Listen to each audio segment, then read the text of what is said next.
حالیہ عرصے میں بھارت کے تعلقات صرف امریکہ سے ہی خراب نہیں ہوئے بلکہ بھارت کے اپنے ہمسایہ ممالک سے بھی تعلقات معمول کے مطابق اب نہیں رہے ہیں۔ پاکستان سے تو بھارت کے تعلقات پہلے ہی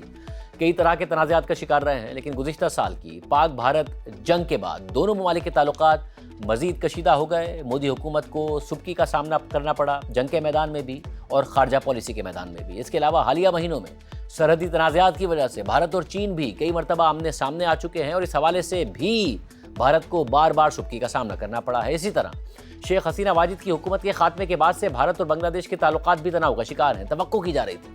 کہ بنگلہ دیش میں عبوری حکومت کے خاتمے کے بعد جب نئی حکومت قائم ہو جائے گی تو بھارت اور بنگلہ دیش کے تعلقات میں کچھ نہ کچھ بہتری آ جائے گی، لیکن حال ہی میں بھارت میں بنگلہ دیش کے وزیر اعظم طارق الرحمان کے مشیر کے ساتھ دہلی ایئرپورٹ پر مبینہ بدسلوکی کے بعد دونوں ممالک کے سفارتی تعلقات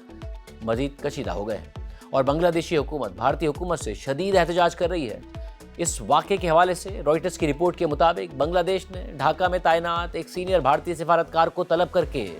وزیر اعظم طارق الرحمان کے ایک مشیر کے ساتھ بھارت میں ہونے والے سلوک پر احتجاج کیا ہے۔ بنگلہ دیشی وزیر اعظم کے مشیر کو مبینہ طور پر دہلی ایئرپورٹ پر کئی گھنٹوں تک حراست میں رکھا گیا اور پوچھ گچھ کی گئی۔ بنگلہ دیشی وزیر خارجہ خلیل الرحمان نے اس واقعے کو غیر متوقع اور افسوسناک قرار دیا ہے۔ بنگلہ دیشی وزیر اعظم کے مشیر زاہد الرحمان ایک کانفرنس میں شرکت کے لیے بھارت گئے تھے، جہاں ایئرپورٹ پر ان کے ساتھ یہ واقعہ پیش آیا۔ رپورٹ کے مطابق اس واقعے کے حوالے سے بھارتی وزارت خارجہ کی جانب سے فوری طور پر کوئی رد عمل سامنے نہیں آیا ہے، تاہم یہ واقعہ دونوں ممالک کے تعلقات کے حوالے سے ایک حساس موڑ پر پیش آیا ہے۔ اس سال کے آغاز میں بنگلہ دیش میں وزیر اعظم طارق الرحمان کی انتخابی کامیابی کے بعد